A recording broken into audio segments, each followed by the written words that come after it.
Um,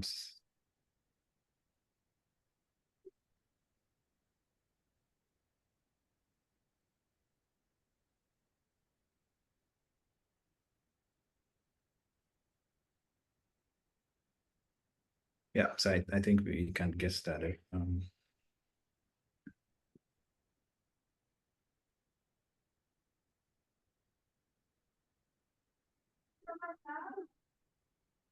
Good morning, good afternoon, good evening, everyone, depending on where you are joining from. Welcome to today's webinar on engaging policymakers in health research. We are expecting over 300 participants to join this webinar, and we are thrilled to have you join us. My name is Francis Agama, and I am part of the DS Africa Coordinating Center team based at the University of Cape Town. My role is the project coordinator. So I'll give you a brief overview of what DS Africa is before we zoom into the webinar. So DS Africa, Harnessing Data Science for Innovation and Health Discovery, is a program funded by the NIH. The program focuses on leveraging data science technologies to transform biomedical and behavioral research and develop solutions that will lead to improved health for individuals and populations. Currently, there are over 38 projects that leverage data science technologies to tackle specific health problems. We have about 5 working groups, and the projects cut across 22 African countries that are collaborating. This webinar is being facilitated or organized by the Partnership and Outreach Working Group. This working group is one of the working groups of the consortium that aims to create networking opportunities with potential partners, provide a forum to discuss challenges to partnership and share strategies for effective collaboration, and also coordinate DS Africa presence at major conferences. This working group is open to both DS Africa consortium members and non-consortium members, and anyone interested to join this working group can subscribe using the link below, or visit the DS Africa website and you'll find more information on how to sign up to the working group. So the working group is led by 2 chairs, Aliki Edkombe and Linda Kakali, and then being facilitated by myself and my colleague Amit Mistry. So what is the webinar about? So engaging policymakers in health research is a webinar series that is being organized by the working group and then the consortium as a whole. And in today's session, we will explore effective strategies for communicating research findings to policymakers. We will learn approaches to translating health research into policy actions.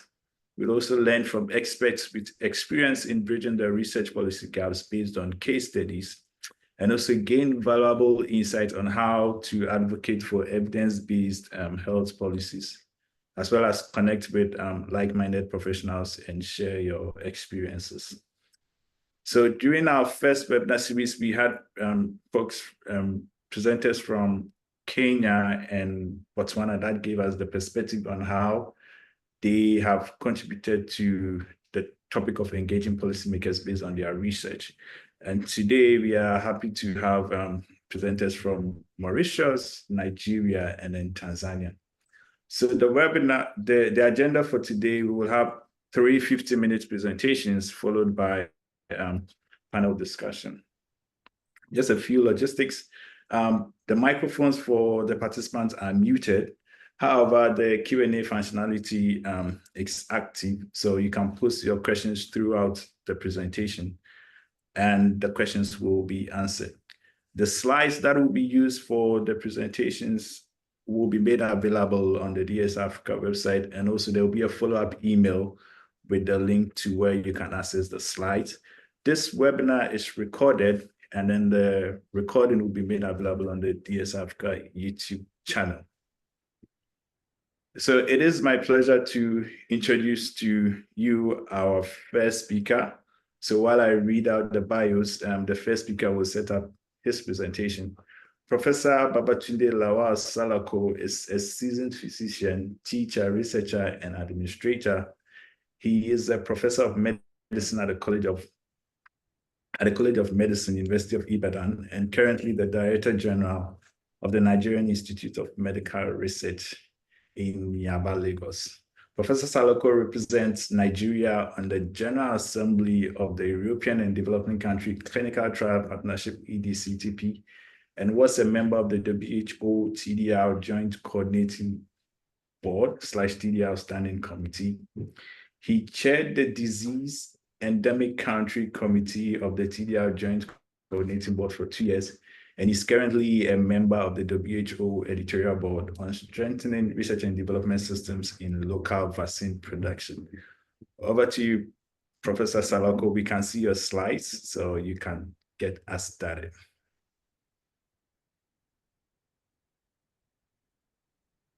Good. Thank you very much, Francis, for the brief introduction.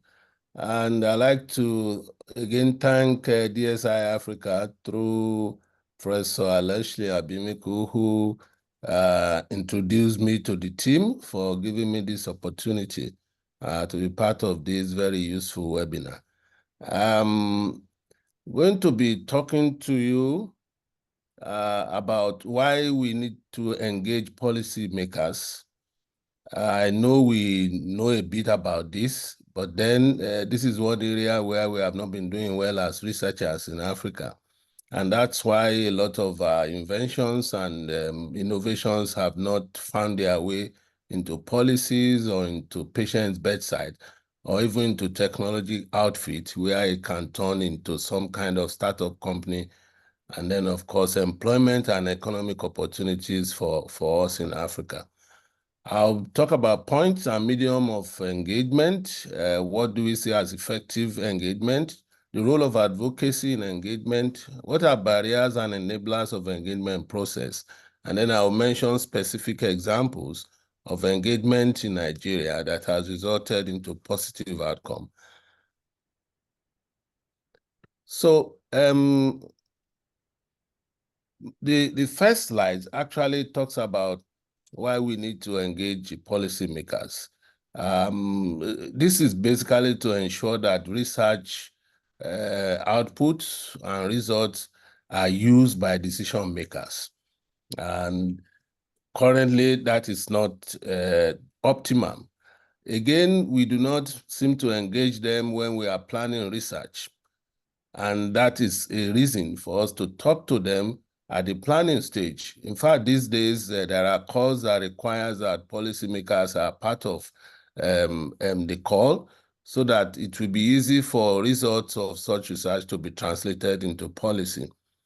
Most research in Africa, African University, are basically for academic purposes. Once people become professor, they don't bother much about what other opportunities that exist in the research that they have conducted. So there are quite a number of very useful research results that are on the shelves and are thought very useful. So today we may see that a lot of money has been lost because innovations are not getting to the technology, they are not getting to patient bedside. So we must necessarily engage them early enough to make our research very relevant. Now, what are the points of engagement? People have said that at the conceptualization stage and planning stage, it may be necessary to engage policymakers, but there are issues that suggest that some of the policymakers may not have this kind of capacity. Now, if that happens, then we can also try to bring them up at the time of fashioning the research questions and, of course, deciding the research topic. This will make them to own the research and the project. And so when the results eventually comes out, it will be easy for them to be part of it, to make it useful to the populace. If this cannot happen, then we can bring them up at data stage or interpretation stage, perhaps in monitoring stage, so that they are really involved. And after we have already completed research and we are trying to formulate policy, they may be brought up in a policy formulation and recommendation stage. Now, in which medium can we do this? As key informants, are structured meetings, workshops. They may be part of focus group discussion, trying to find out what they feel and how they think we could go about it. But for us to be able to do this effectively, there has to be trust among the two of them, both the researchers and the policymakers. There has to be open communication. There must be respect between both of them, because sometimes researchers are seen as people who don't come down from their high horses. And so there's some kind of resentment, and both of them are not able to talk together. So there must be flexibility. And above all, there has to be clear goals and objectives and expectation of such engagement processes. Now, advocacy to policymakers, perhaps one of the very effective ways of engagement. You can do engagement with parliament, and I'm going to give an example of that, with central government, with local government, even at the level of African Union. And when engagement process is ongoing, we must continuously reflect on whether it's effective or not, and whether we want to continue with that type of engagement or whether we want to change strategy. Now, engagement should also go beyond just between researchers and policymakers. We should find a way through research consortium or body like African CDC or West African Health Organization to bring together both researchers, the funders, the private sectors, and African government, such that they may be able to look at areas of common interest. When funders are bringing money, it should be in the areas of research agenda and priorities of countries. What we see commonly is that funders are funding their own area of interest. Those research are not relevant to the countries, so the results are not very useful to them, even though we are conducting research, but these research are not being very useful. So at this level, it may be possible for funders and researchers and government to be able to direct which research should be funded. It's also an opportunity for researchers and funders to request government, especially African government, to improve on domestic investment in healthcare infrastructure and healthcare research.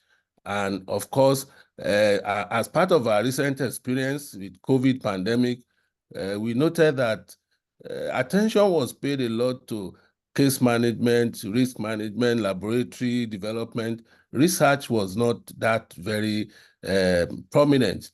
None of the vaccines that were given were produced or developed in Africa. Many of the drugs were not developed in Africa because we were not involved in research.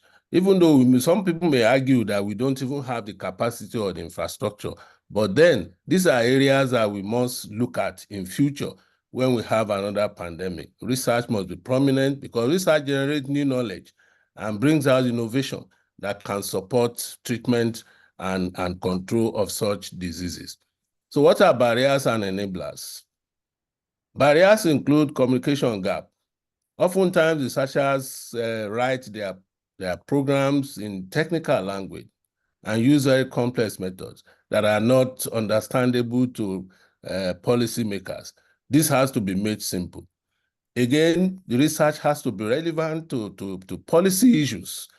If we do research that we sit down in our office, propound the theories, and they are not relevant to the needs of the community, then policymakers may not make use of this.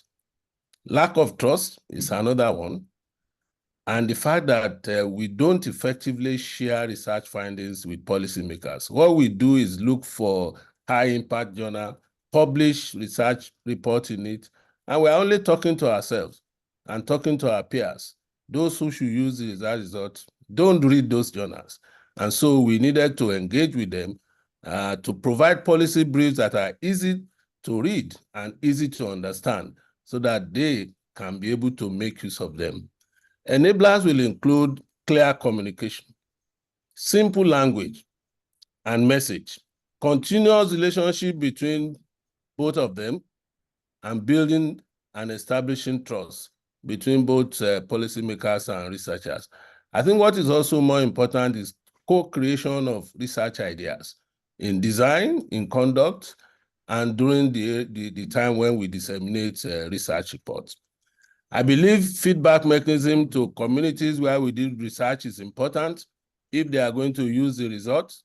And I also believe that feedback will be very useful to policymakers once they buy into it and they needed to formulate their policies from it.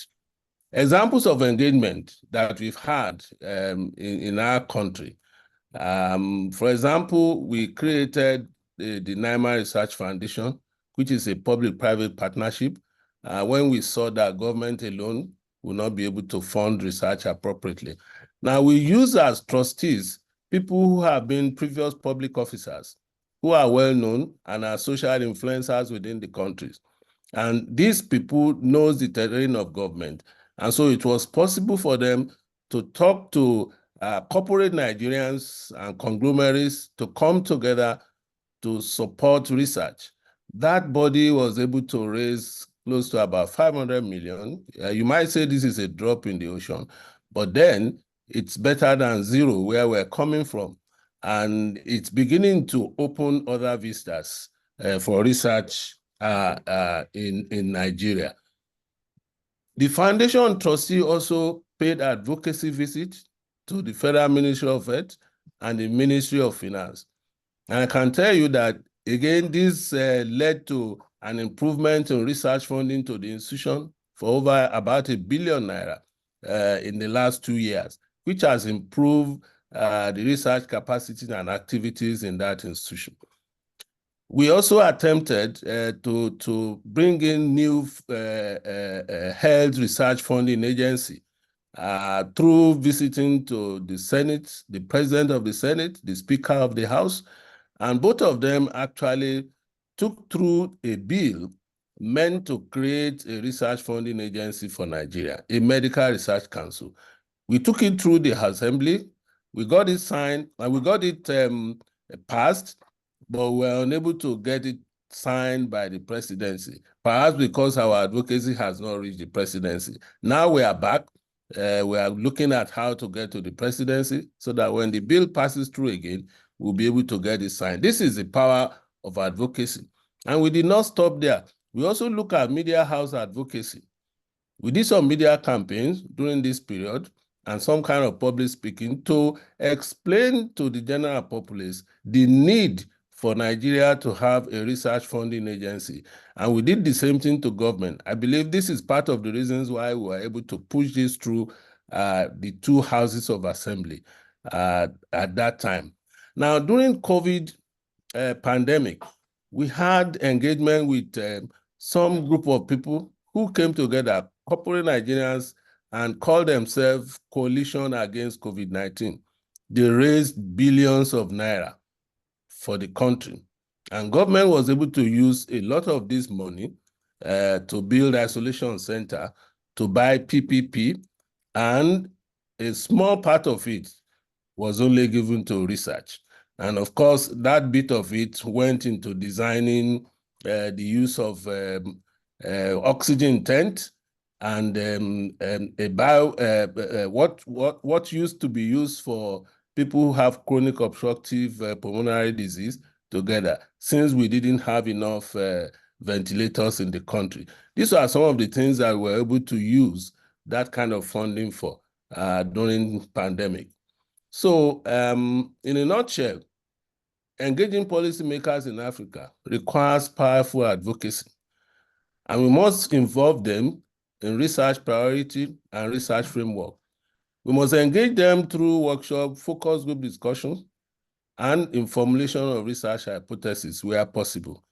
We must provide for interfacing between global research sponsors and global research leaders and policymakers so that research will be done in the area of priorities and research agendas for individual countries.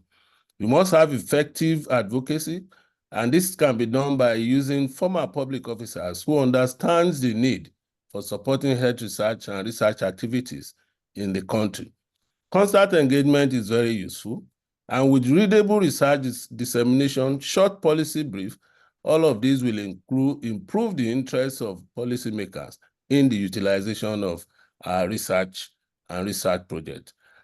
This is the bit that I have for you, and whatever that is missed out will be added during question and answer. Thank you very much for the opportunity. Over. Thank you. Thank you so much, Professor Salako. So please put your questions using the Q&A functionality, and the questions will be answered during the panel discussion. So while I read out the bios for the second speaker can start to share the screen.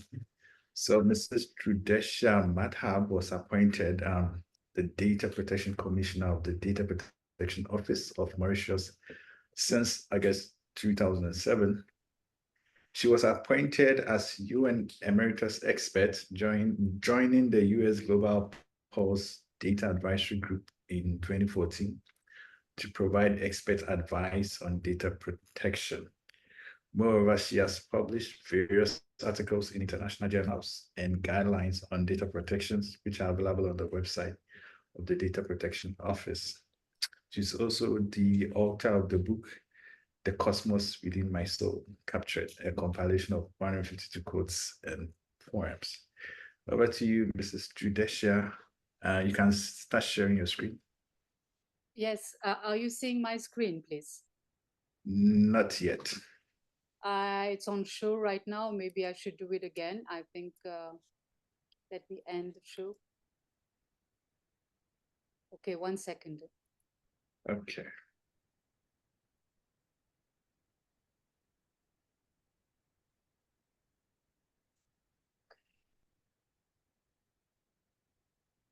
Sorry, I think I need to do it again. Okay, try again. Yes, I have to try it again. Okay. I think, yeah, actually, no, it's not showing. Yes, Wait a it's sec, not. I need to get it. 1 second, 1 second.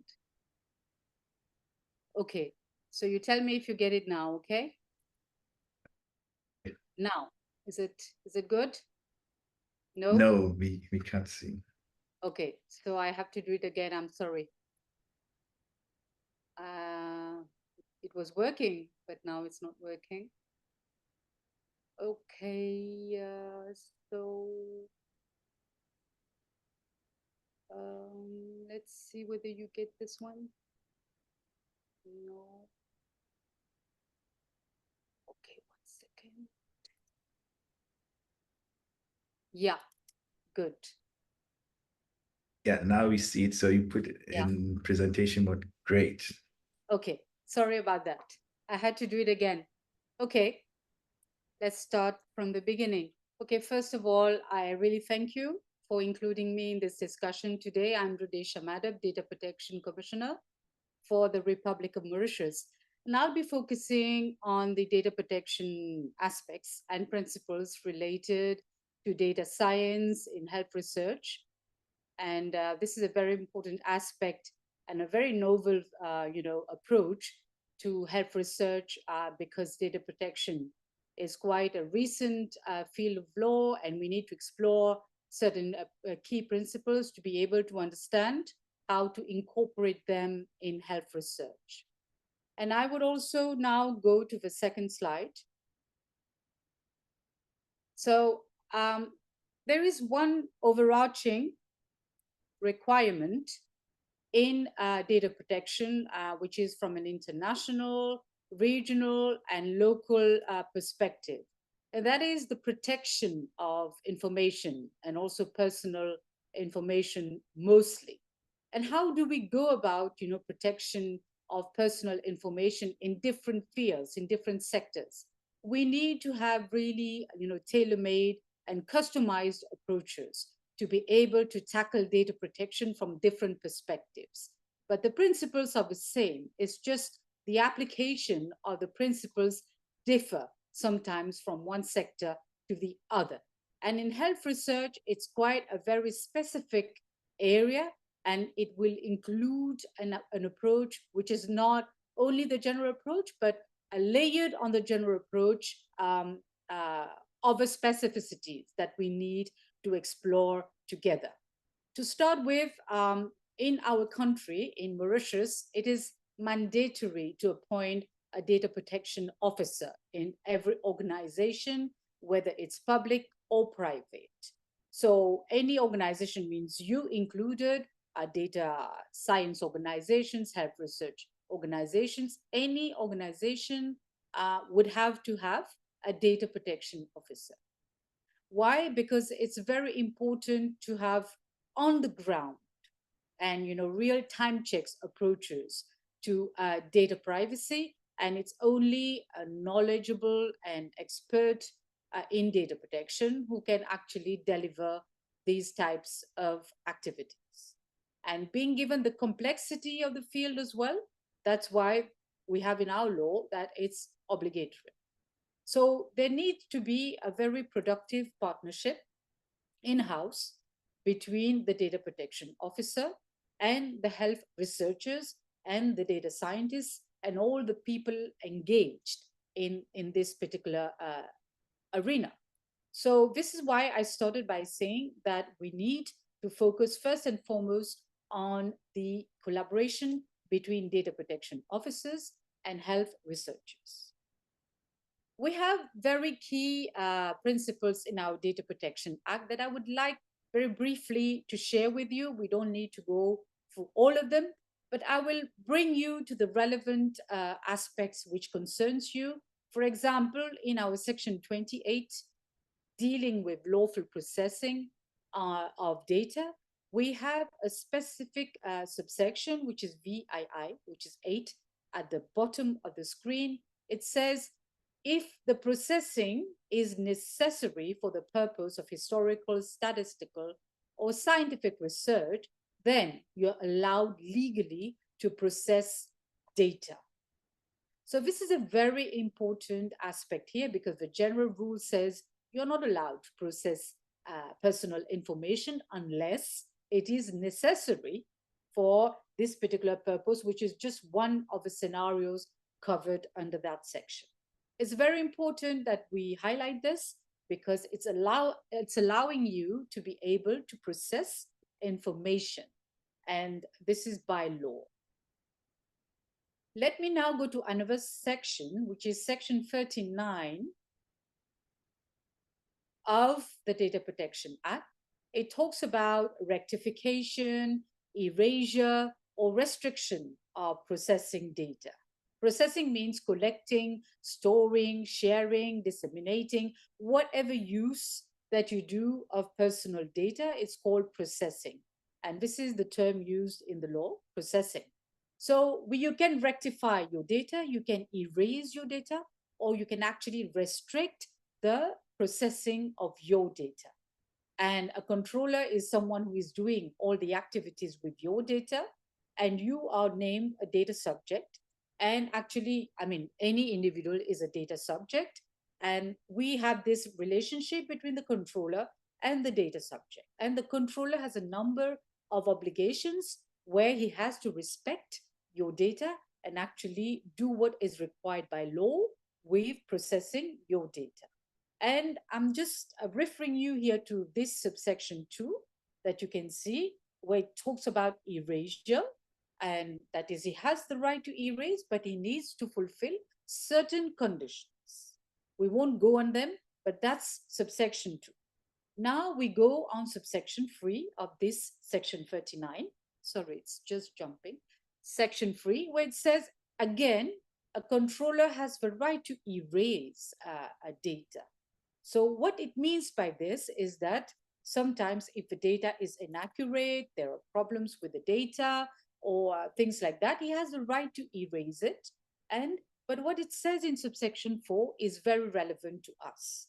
It says these two subsections, that is 2 and 3, relating to right of erasure of data, of your data, will not apply in these particular scenario, because if the processing is necessary by the controller for the purpose of historical, statistical, or scientific research relating to you, it says, if the processing is again necessary for this particular research, then the right to erasure that you have to erase data may be restricted, may be contained, and may not be fully applied in this particular scenario.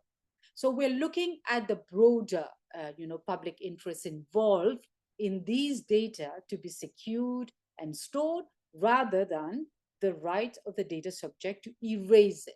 There is a prevailing public interest here. That's why you have this particular exception. So there are many exceptions in our Data Protection Act, which is very relevant for us to talk about today, which shows how we deal about research in our data protection law. Now, what another section is section 44. It says you may actually, a controller, may invoke an exception to the Data Protection Act in general, and there are a number of considerations here, but we will go straight to this consideration, this exception, which says processing of personal data for the purpose of research may be exempt from the provisions of this law where the security and organizational measures specified in another section, which is 31, are implemented to protect the rights and freedoms of data subjects involved. This is a very broad possibility exception granted to researchers to be able to invoke restrictions from the Data Protection Act. So basically what I'm trying to say is that somebody may not be aware of this, but data protection laws are not against research. They actually promote research by providing a list of exemptions and exceptions which can be used for the greater prevailing public interest. And this is very clearly depicted in our law so that we don't get confused on, people sometimes say, I've heard many people saying, oh no, it's overly restrictive and we're not able to follow all these principles. But here we go, it's not the case. Now I will delve into communicating research needs and privacy concerns between researchers and DPOs. As I said before, I started by saying it, we need to develop a mapping exercise, how to do this. It's not just about chit chat talking, we do that, we do this on a very, random basis. It's actually being very disciplined, having a program, a strategy of how to go about detailing first your data requirements. What are your specific data needs? What types of data are you going to process? What justification you will put forward for this processing? And secondly, data minimization. That is, you need to have only the data that you require and which is necessary for your research. You don't, have volumes of data which is not required and actually not needed for your research. You need to develop comprehensive data management plans, having a data life cycle, outlining the entire data life, collection, storage, usage, and disclosure. This is very important. And who is going to have access to this? The controls that you're going to put into place to prevent unauthorized data access. Just imagine a scenario where unauthorized data access takes place and all your research is compromised and tampered. So that's a big loss. It's a big consequence. So it makes sense and it's very relevant to point out that you need to have this. Now, B, address privacy concerns. We have risk assessments in our laws, which we call data protection impact assessments. Everywhere in data protection laws, you have these. So you need to conduct these assessments to be able to highlight and trace what are the potential privacy issues that may arise and what mitigation strategies you're adopting to be able to counteract the disastrous consequences that you may have when data is leaked. Now, data anonymization in research, this is a very common thing to do because you need to anonymize data. You're not always required to know who is the person. You just need examples. You need, how do you call that? Baits. Sorry to put that word, but that's what you need. You need, models to be able to test and research. You don't actually need to know who is the person. So you need to focus a lot on anonymization, pseudonymization of data to protect participants' identities. And D, ethical considerations. This is something we learn, but at the same time, we should know. And because it's a natural tendency to talk about ethics, right? Because it's part of our values, of our moral values. One of them, and also found in the Data Protection Act, is informed consent. You need to ensure that where consent is required from your participants, that you do have them. It's not in every scenario that you will need consent, but where you actually need them, and that's how you develop your strategy, you need to have very robust and transparent procedures detailing how your data will be used and protected and disseminated to the participants whenever required by law. And the rights that participants have, respect them, right? Providing them, again, with clear information on data usage and their rights. All about transparency. And now you need to have clear lines of communication. Definitely meetings, trainings, workshops, as was referred by our previous speaker. All these are very important. Without this collaboration, there's no way that we can move forward. So transparent information sharing as well. It's not only about this, but it's also about being, honest with what you're doing. And also data flow diagrams, as I said, it's very important to have them. And how you communicate is very important. It's not only about communicating with experts. If you're communicating with average people, with an audience, with a general population, you should simplify technical languages to promote this understanding, because not everyone, including data protection officers, have technical knowledge in health or data science. So you need to be able to proceed this way. Now, I have some tips for building this, strong working relationship. Is that you should involve data protection officers from the outset of your projects. And that's very important, because not only are you required to develop your research skills and strategies, but you're also required to involve all the relevant stakeholders who can actually pinpoint to you some strategies that you might be missing and which you might think you know, but actually you don't know. So education is very important. Training is just imperative. Now, effective collaboration is just what is required. Let me go to the next. Now we're talking about policymakers and stakeholders.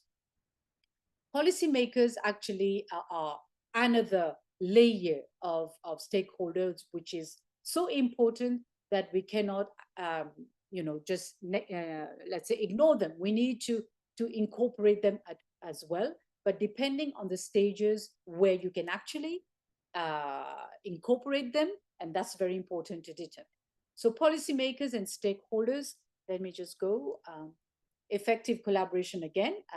The previous speaker spoke a little bit about this. I'm not going to duplicate that, but I would like to say, yes, sorry, here we go. So I would like to talk about this one. Approaches to advocating research-friendly data protection policies. It's very important when dealing with policymakers is to have evidence-based advocacy. That is, it's based on empirical evidence that you have to showcase that your research is trustworthy, your research is promoting the public good, and that can actually be incorporated in public health policies development. That's very important. And awareness and trust, again, we have talked about this. Balanced solutions is about drafting policy, which is promoting data accessibility and also data protection measures, together with the need for the confidentiality of the research. So we need to have this balancing approach in the policy which is actually promoting all the interests at stake. So the risk-benefit analysis will actually show how research benefits outweigh sometimes, potential privacy risks. And although there must be adequate protections in place to be able to protect the information, but sometimes the balancing goes more, as I explained, in favor of the public interest. So these are the things that you need to explore. And I would now talk about this, which is, I think, very important, is how to go about creating collaborative frameworks. Memorandums of understanding is something that normally we establish for public-private partnerships, for example, even private-to-private partnerships.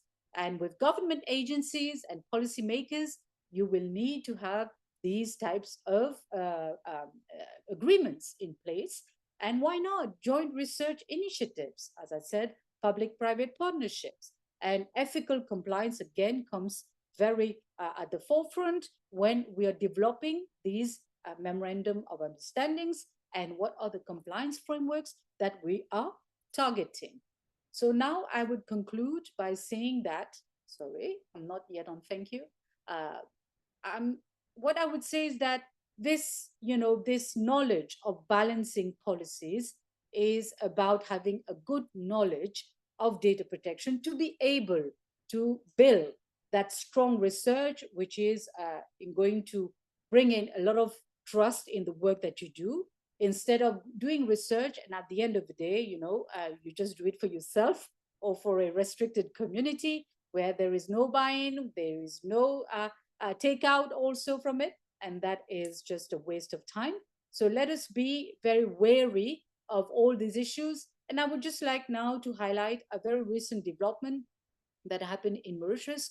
Just recently, the government went for the creation of a digital health agency to promote e-health projects in government. And there are other councils also involved in research, but it's really a collaborative effort because they're all working together to ensure that we go in the right direction.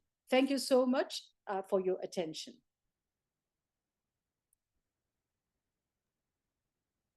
Thank you so much, Judesha, for the presentation. I'm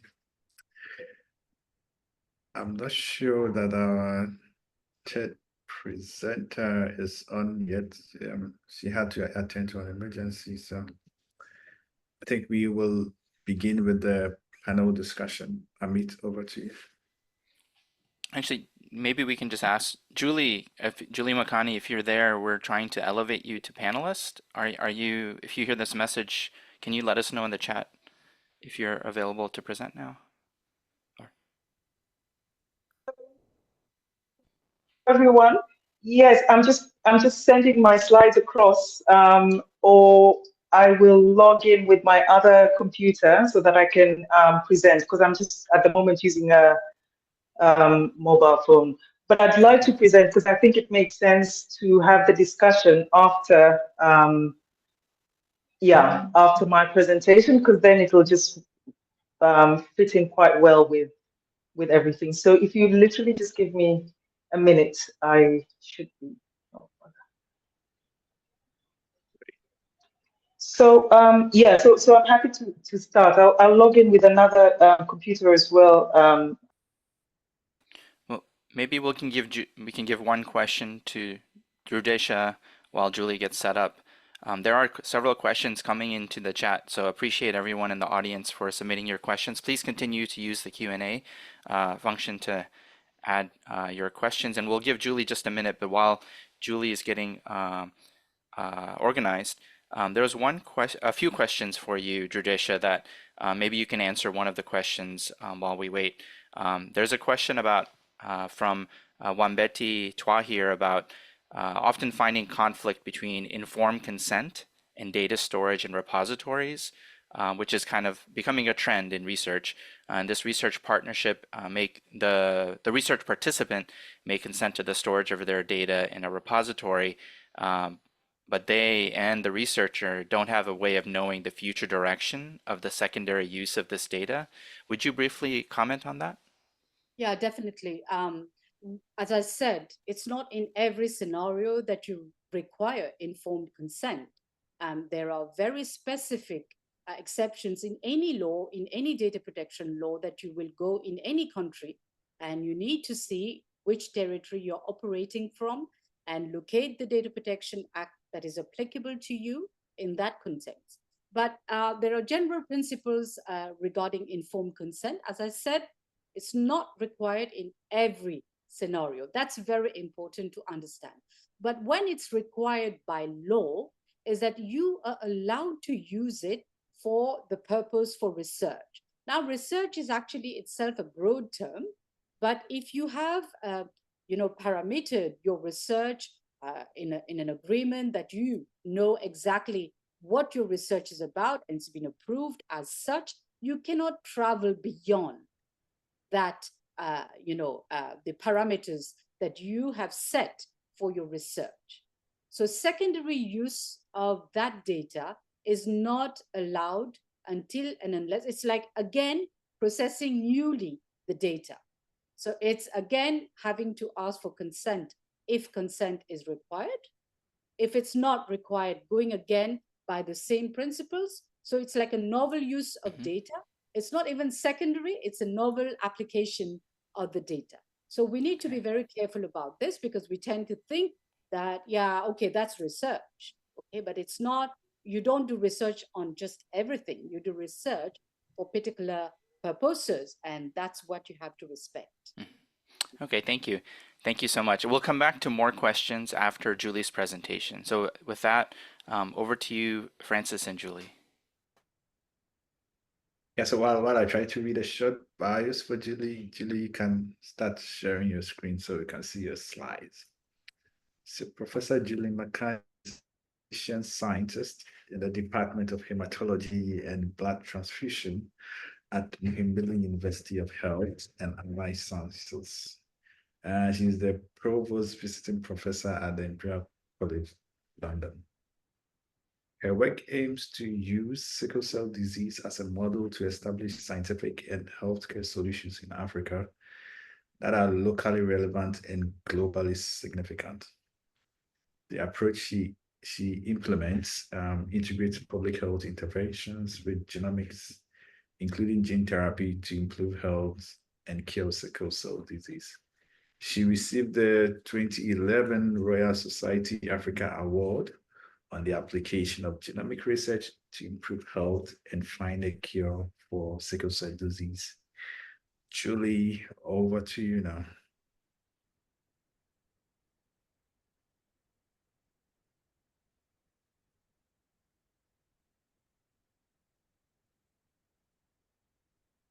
Julie, are you trying to speak? We can't hear you.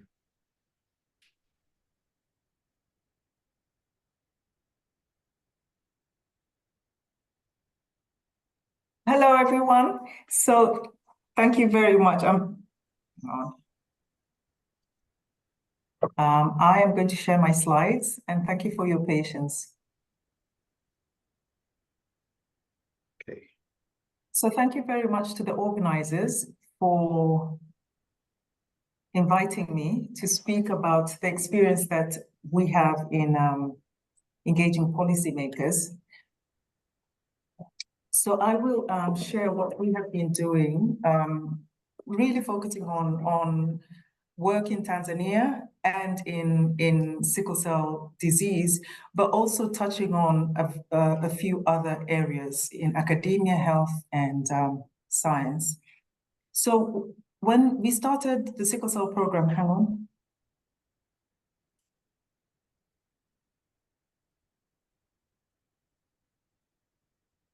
We started the sickle cell program in 21 years ago, in 2003. And the way that we approached sickle cell, the setting up the sickle cell program is that we use this acronym called Charter, which is an integrated approach where we coordinate and have activities in health, advocacy, research, training, and really engaging with the community. And here, when I say the community, it's the patient community, but also the public community as well. And you'll see that as one of the hang on, let me just go back. One of the key aspects of advocacy is not just engaging engaging the community or engaging the public, but really high-level advocacy. And here, if you can see my pointer, is a photograph of high-level advocacy, and we'll be able to talk a little bit more about this. So this was a visit of the President of Tanzania to the National Institutes of Health, the then director, Dr. Francis Collins, Director of Fogarty, Dr. Roger Glass, and Director of the NHLBI, Dr. Gary Gibbons. So really trying to see how, by using this integrated approach, we're able to engage policymakers. So that was our strategy right from the beginning, because we did not want to say what we will do first is we will train people and then we will do research and then we will improve healthcare. And then, no, what we wanted to do was to say we're going to do it all at the same time. It might take us longer, but that's our approach. And when you look at how we worked, we started off as a single center at Muhimbili in 2003. And then we gradually started working again with policymakers at country level. So this is the Ministry of Health, where we worked with them to make sure that sickle cell disease was included in the non-communicable disease strategy. And this is a photograph of the then Minister of Health and the Prime Minister of Tanzania launching the NCD strategy, the non-communicable disease strategy, as a policy for non-communicable diseases, including sickle cell disease in Tanzania. And then we thought, what can we learn from others? And is there a way that we can share the experience that we have in Tanzania? And so we started engaging with other countries. So Ghana, Nigeria, Tanzania, DR Congo, Cameroon. And then we got funding from the NIH as part of sickle in Africa. And then we're engaging with the WHO Afro so that we don't just target or reach 10 countries or 20 countries that are part of H3 Africa or as part of sickle in Africa, but how do we reach the 54 countries that are part of the WHO Africa region? And a key part of that is policy and engagement with policymakers. And so we started 3 years ago participating in these fantastic hybrid sessions where that are part of the Science Summit at the United General Assembly, or UNGA.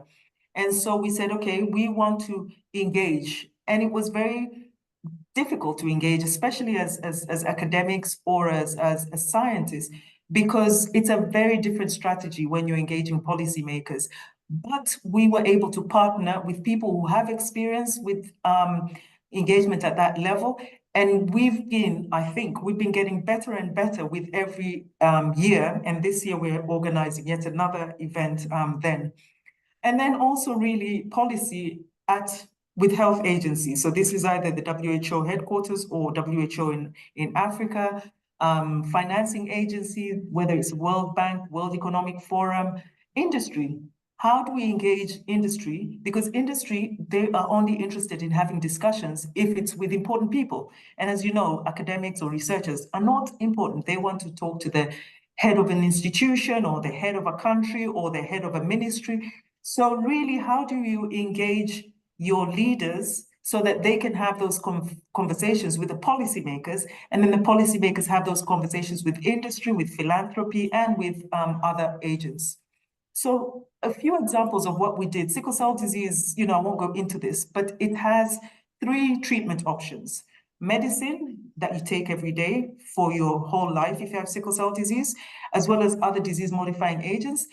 Bone marrow transplant, very expensive, limitation in terms of the number of donors that are available, and then gene therapy.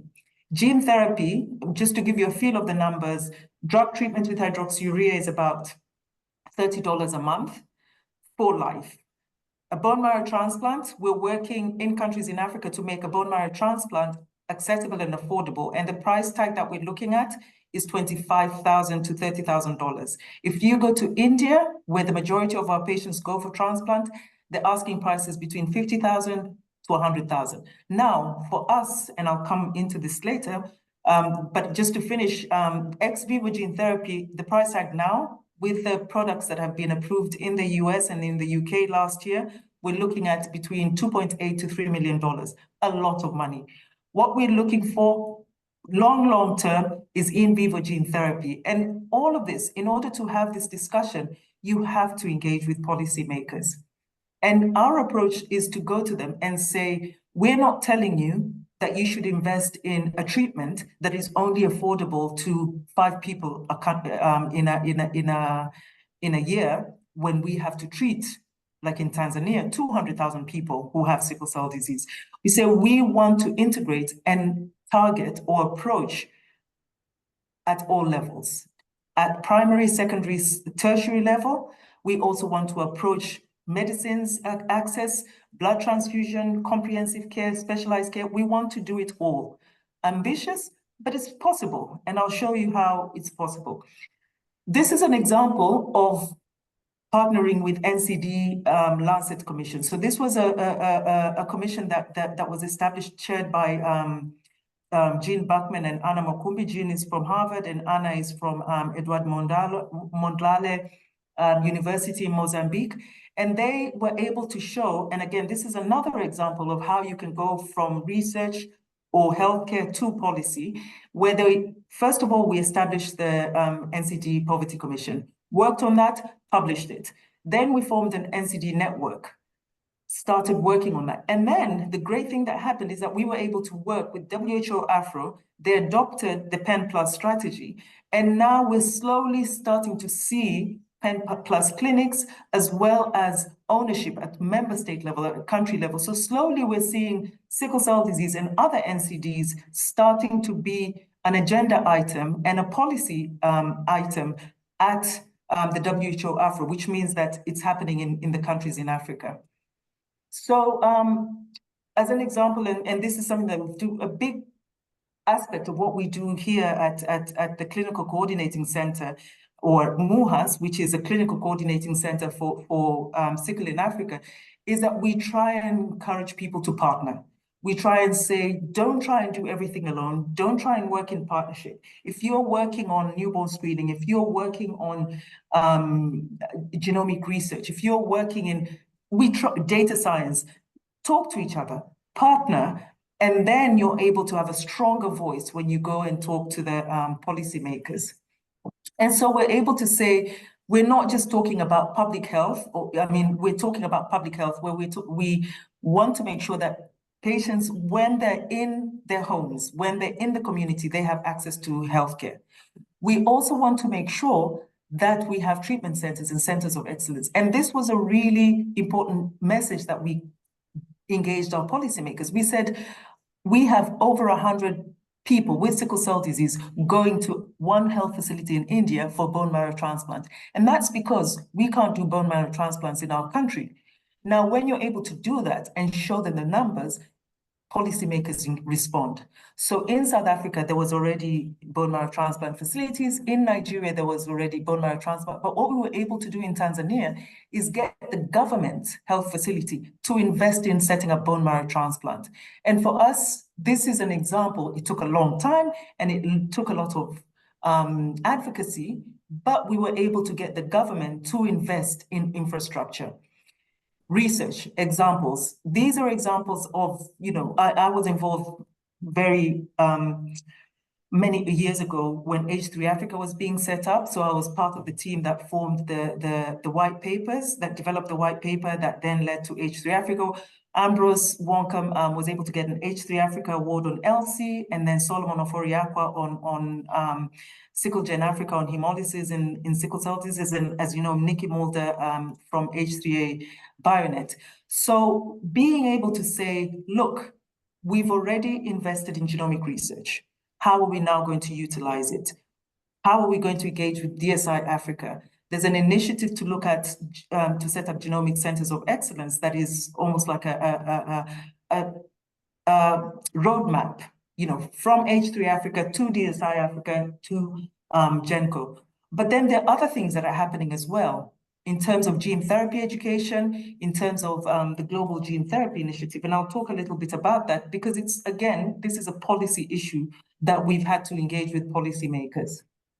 So in terms of academia, this will be quick. You cannot engage policymakers especially in countries in Africa, if you do not touch on human resources or whether it's human resources for health, whether it's developing capacity in people. So we as a consortium, we've been working and showing that, look, we're working with the patient community so that they can become independent leaders, where we have Eunice, we have Arafa, who are now independent leaders and lead their own activities.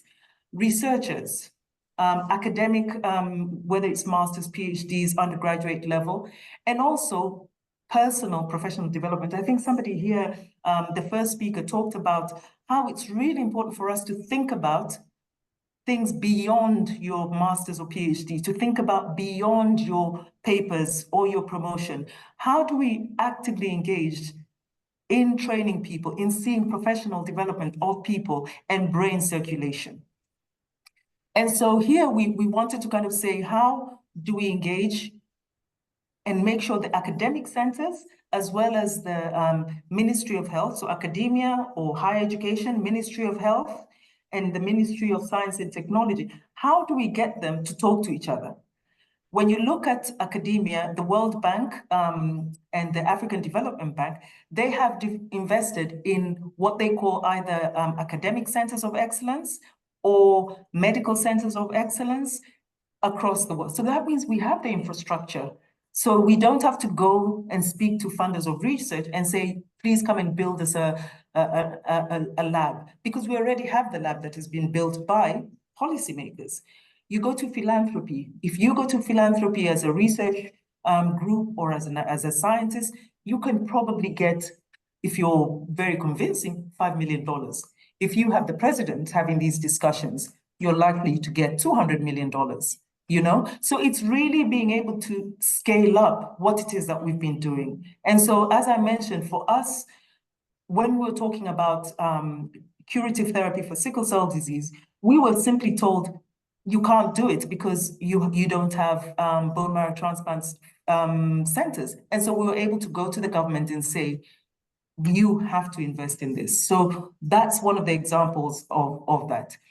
And then finally, I just want to say this, and I hope that the message is clear, because it's a repetition of what my two colleagues have said previously, is that when we talk about health research, we have got to move beyond publications. We've got to think about the people or the populations that we are helping. The person. We had a very simple question.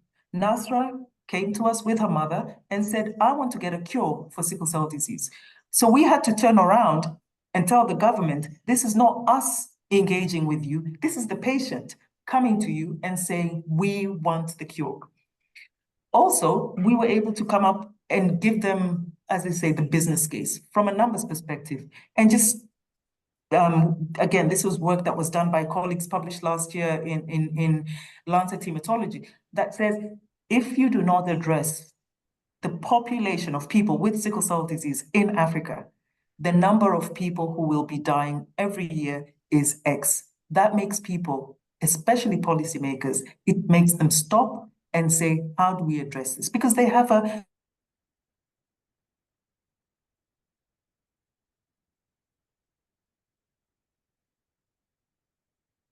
for many of us, is an issue of equity and time.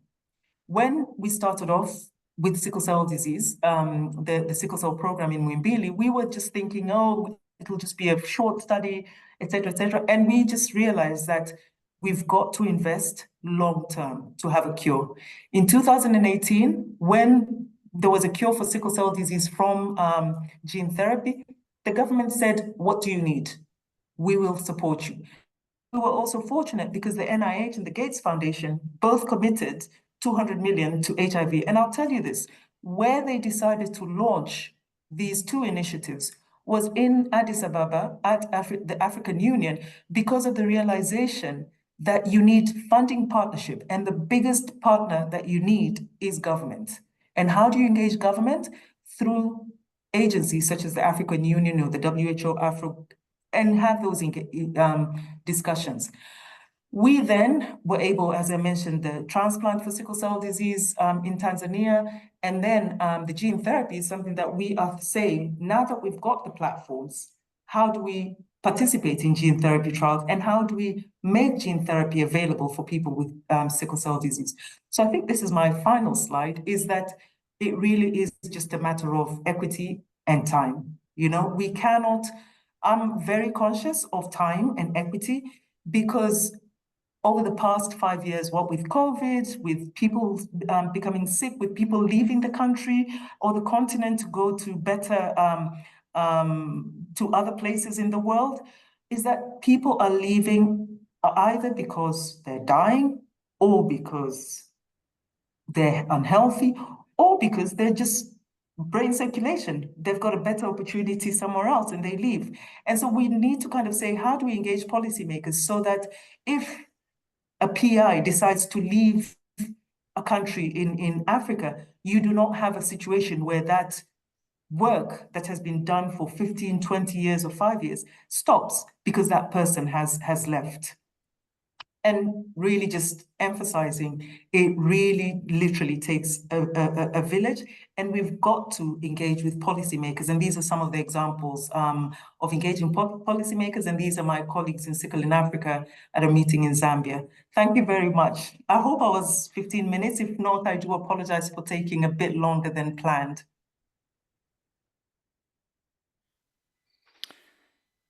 Yes, thank you so much, Julie. That was a wonderful presentation. And I think you were right on time. We have a lot of really great questions already coming in the chat, in the Q&A feature. So maybe I can ask Julie, Dridisha, and Babatunde if you could please keep your cameras on if you're able to. And for the audience, please continue to use the Q&A feature to submit your questions. I'm going to draw from the questions that have been submitted. And I know that Babatunde, you've already answered a few questions, but I might ask you to repeat some of those responses and also see if Dridisha or Julie would want to comment on some of the questions. And I also see that some people have raised their hands. Please be patient. We'll come to you in just a moment.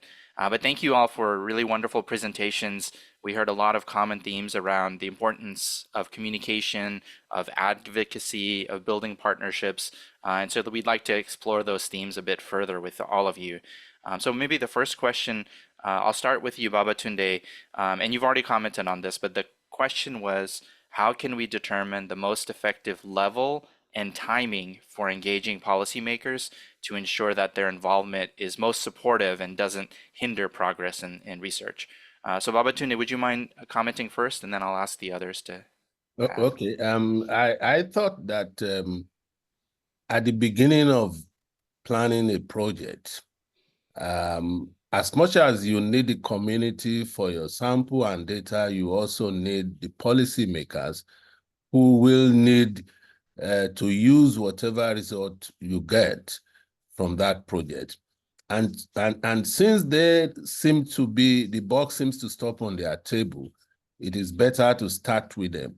And I'll give you an example.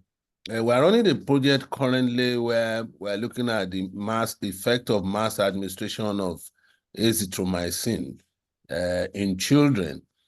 And certainly you cannot just go into the community and start giving children that kind of drug. Even if you did and you come out with positive result, you need to convince government that when you give this to millions of children, it will be safe. So it's better for them to be part of it. So ab initio, we went to the Federal Ministry of Health, we worked with the Department of Family Medicine, and we sat down and did the planning together, wrote the proposal. I know that much of the proposal work was done by the scientists, but they were at the meetings. And then they were also part of visiting the field during distribution. They saw what was going on. They saw the parents, they saw the children, the way they responded. And so when we finished the first stage, it was easy for them to tell the Honorable Minister that, oh, we were there, everything went well, the mothers wanted more of it and all of that. And we are now getting towards the policy stage. And government is beginning to consider the possibility of using that result. So to me, it is the best way to engage them rather than when you are already done with your work. Yeah, thank you. And Judesha or Julie, would you want to add any comments about timing and the level of government in engaging? Judesha, would you like to go first? Yes, thank you. I think that's very important that we determine the timing. I referred to that before. But I think what is more important is at the outset, that is before the inception of any project, we try to get in this partnership from, public quarters and government. Why I'm saying this, I think you all know I'm not so knowledgeable in research. I'm not a scientist. But definitely what I gather is that, research is for people, right? It's for the public good, it's for public benefits. And even though the research is being done in private quarters, but we are targeting people and the public good. So to be able to reach out and get, efficient and effective research, it's very important that we get the government involved. I think from my perspective, depending on what research we are doing, but public health, I think that is something we need, and we have no choice, but we need to include governments or public stakeholders right from the beginning of the project for research. I think for me, that's very fundamental. Thank you. Thank you. Julie, would you like to comment? Yes, I think you have to engage at the beginning, at the middle, at the end. It's a constant process. You can't say that I'm going to do this first and then I will engage. Engagement has got to be constant throughout the process.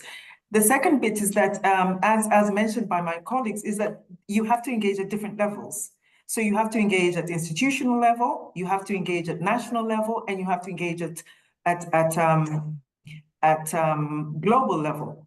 And sometimes the engagement, ironically, it may be easier for you to engage your Minister of Education, Science and Technology about data science, or your Minister of Health about a disease condition or a health system.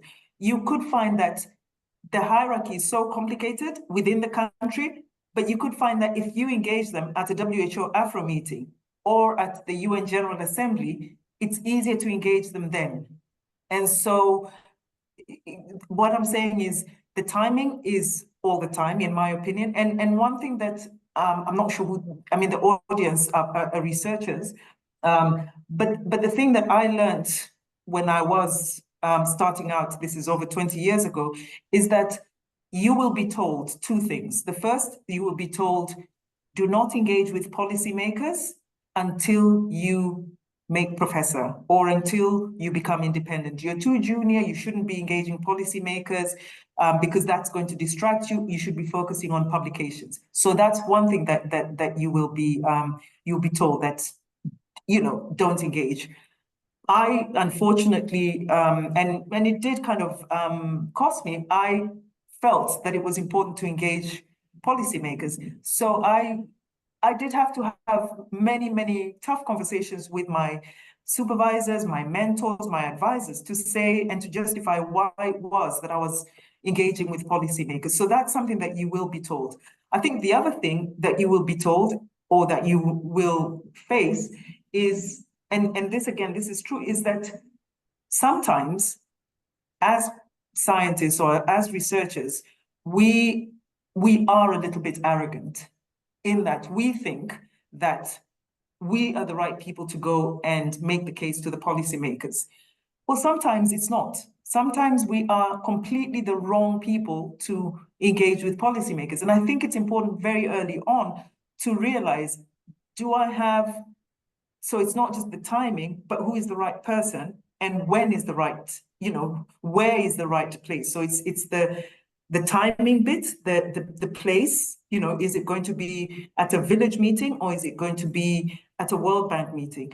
And then the third, so that's the venue place. And then the person, is that you could find that the best person to have this conversation is not the people on this call. You could find that the most effective person is somebody else who's able to completely simplify the message and the policymakers get it. So those would be the three things that you'd need to consider when engaging. Over. Thank you so much. Wonderful responses from all of you. I think I'd like to move to a question about the data protection for Judesha. One of the questions is, why do some funded research projects and initiatives fail to follow the data protection policies of the country where the funding is provided? And why isn't there a comprehensive regulation like GDPR in place from the start to ensure compliance, instead of new rules being introduced after the project is completed? Judesha, over to you. Yeah, okay, thank you for the question. First of all, to understand is that all data protection laws are inspired from some kind of regional or international principles. For our Data Protection Act, we are heavily inspired from the EU GDPR. Why is that so? Because the EU GDPR is actually extraterritorial. You may have heard about this. That is, it applies beyond the scope of Europe. That is, to countries where European data is to be found, and so it just triggers the application of the EU GDPR. So there's no need for any specific law in that country. The EU GDPR will still apply, even though there's one specific law, or there's no specific law on data protection in that territory. So this is one thing that we need to understand. So international principles are contained in the EU GDPR are very strong. So we need to acknowledge that and understand that we are actually, subject to a certain extent to the EU GDPR. That's how they made it, and very strategically made to ensure that the application of the EU GDPR is so far-reaching. This is one point.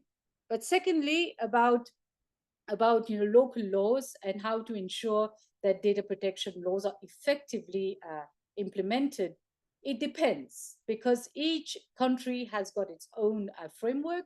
Some frameworks are good, but there's a lot more to be done because that's a new field. It's not something, that's been here for 100 years, but just let's say in some countries 10 years, in some countries 5 years, in some countries just recently enacted a law, especially in the African context. And in the world, we know that data protection exists around, let's say, 45 to 50 years. That's the time that we're talking about. So when we are talking about this type of novelty in law, but then when you look at the pace that technology is developing, and there is no correlation between the time that the existence of the law relates to 50 or 45 years with technology that is developing every minute, every second.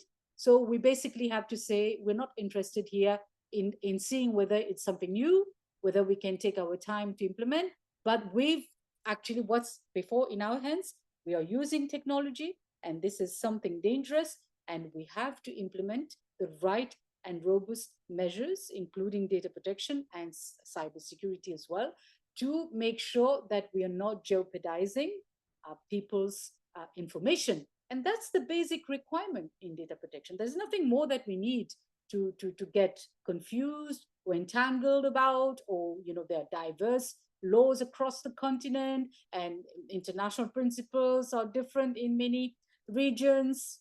That's not what we have to be concerned about. What we have to be concerned about is whether we want to protect data. If we do, then we apply the principles.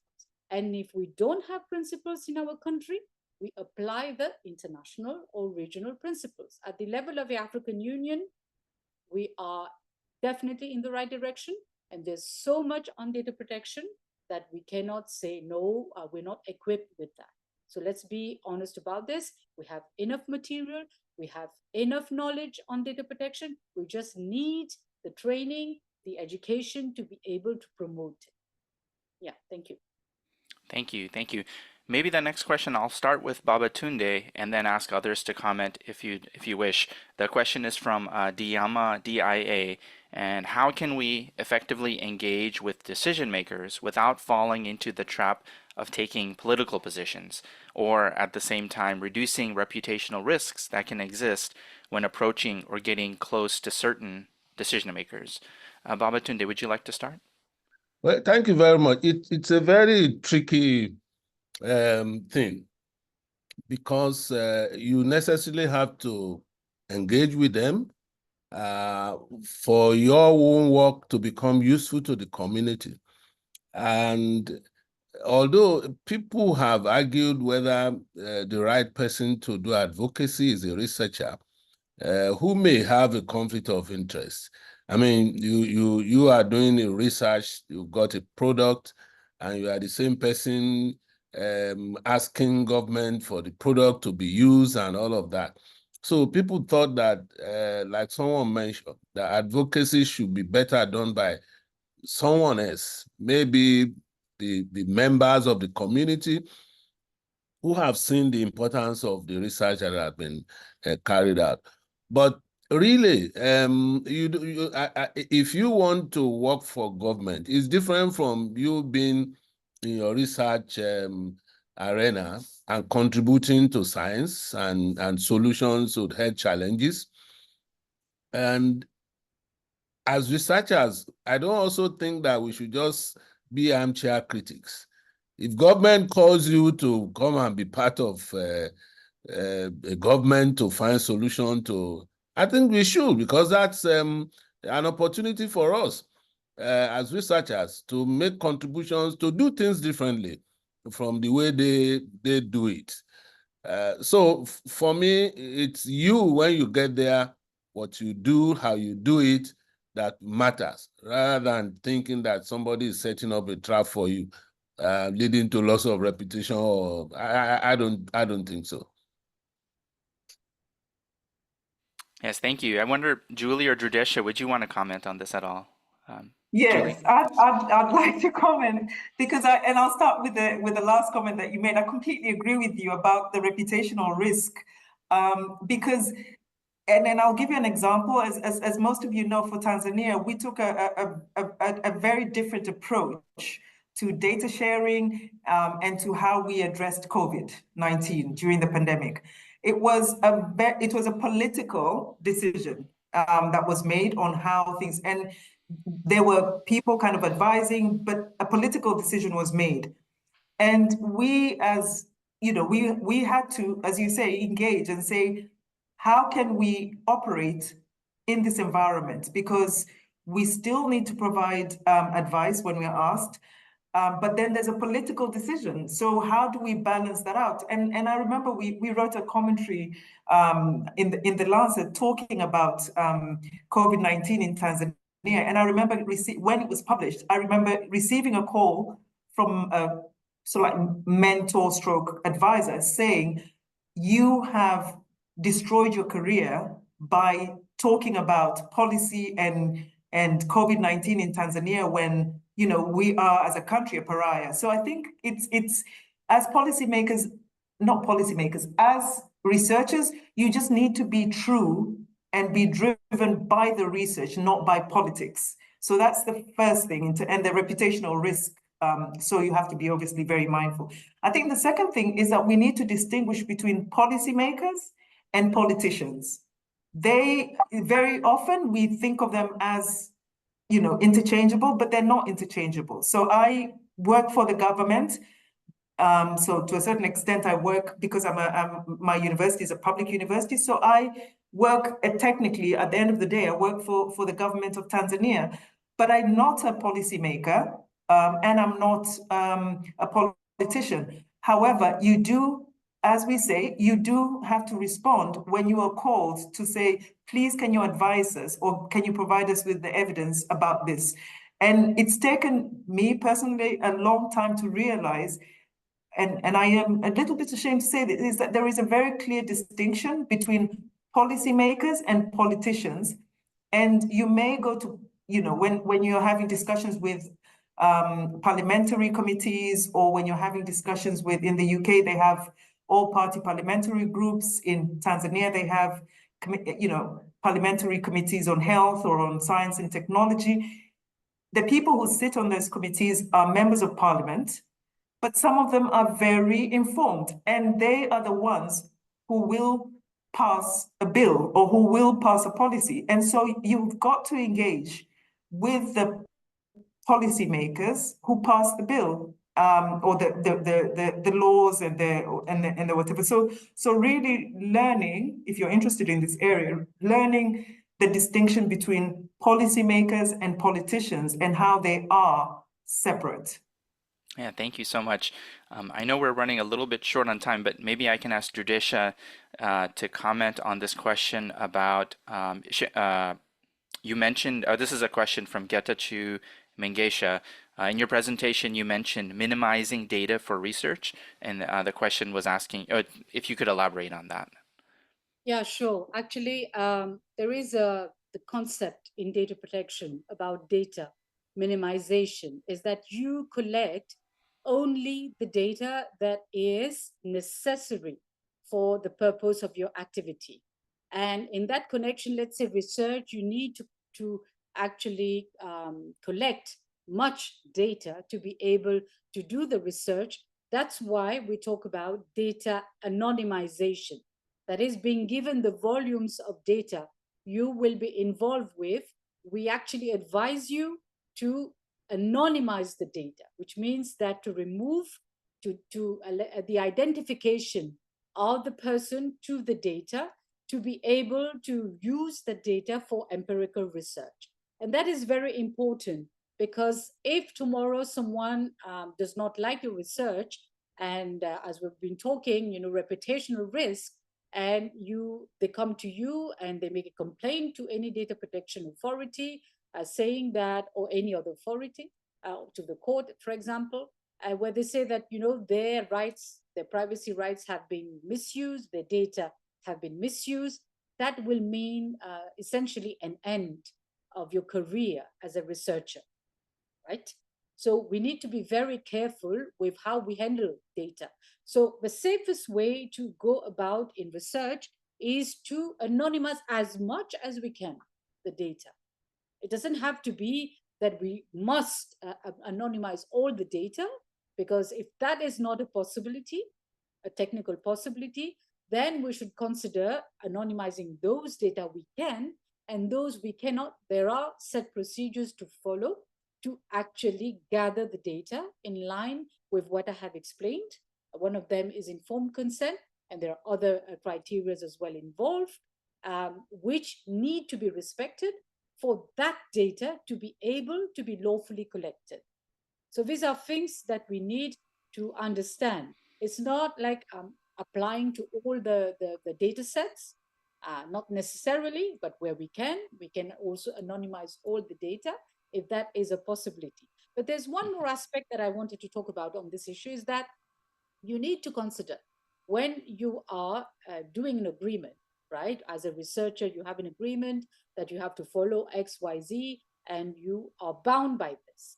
In this type of agreement, you will essentially, if it's well drafted, you will essentially have data sharing policies, in which scenario or possibilities that you have to be able to share the data, how you're going to handle the data.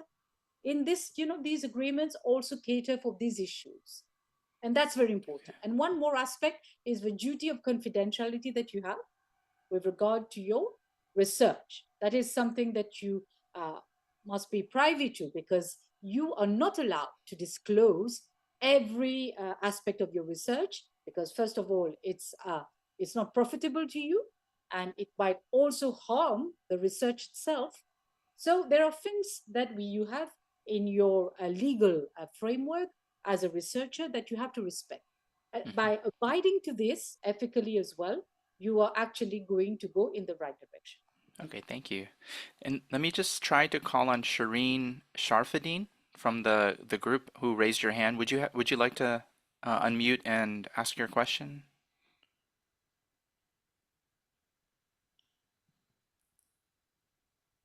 I don't know, Francis, if you can help Shireen with making sure she can unmute. Yeah, she should be able to talk now.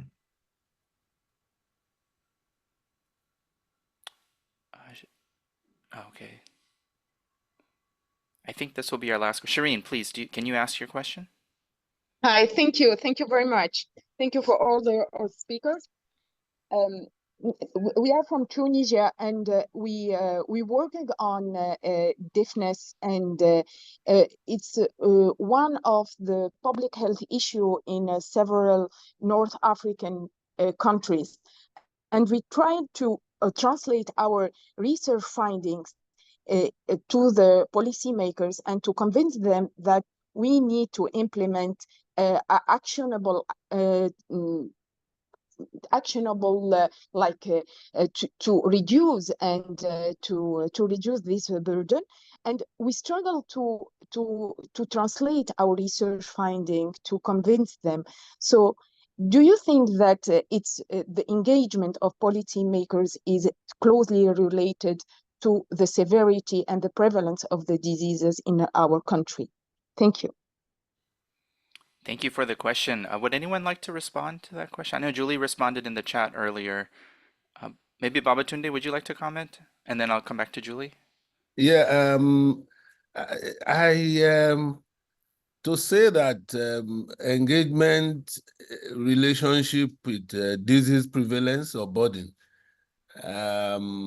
in a long way, yes, because when solutions are not found, preventive measures are not developed, guidelines to treat, detection, results of research that looked at validated devices for detection are not imbibed by policymakers, certainly it will affect prevalence and burden of disease.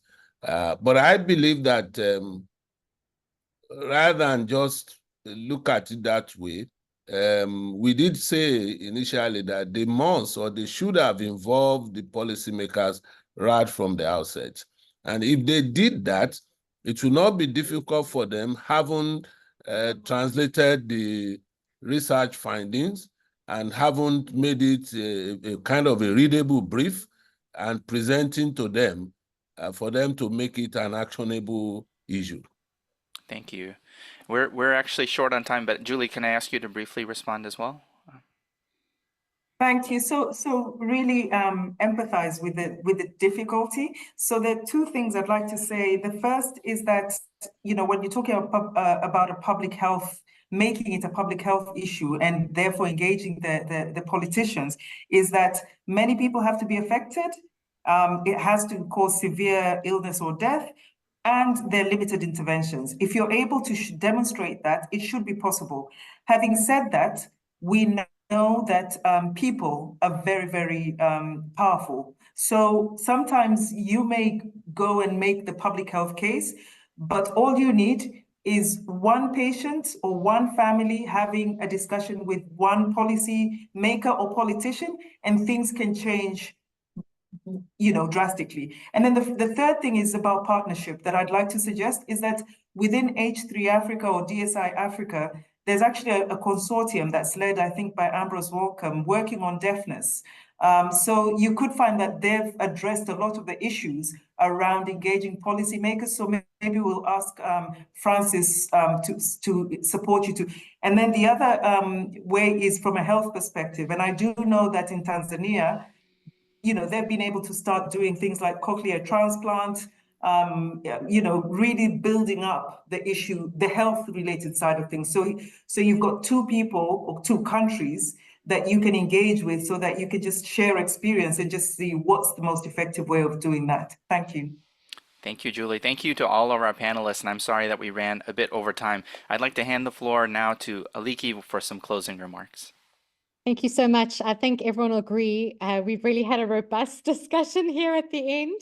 We are so grateful for the time of our three panelists, for your expertise in coming here, and just for sharing your experiences so openly and generously with us.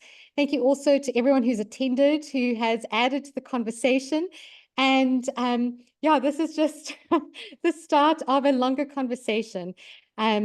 We really see the value of being able to engage with policymakers And so the series will continue.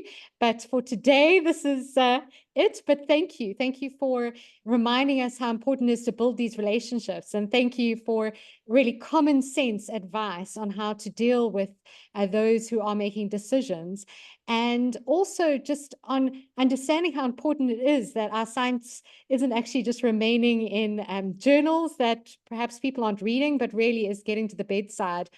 Thank you also for just highlighting some of the data protection aspects as well, something so important to making sure that our science gets out there. So we want to finish off by just giving a round of applause to our three panelists. Thank you for staying on a little bit later than previously expected. And to everyone else who is in attendance, please know that the slides will be available online and that this group is free for anyone to join. We meet on a monthly basis, and you can find more information about this group on the website. So thank you very much, everyone.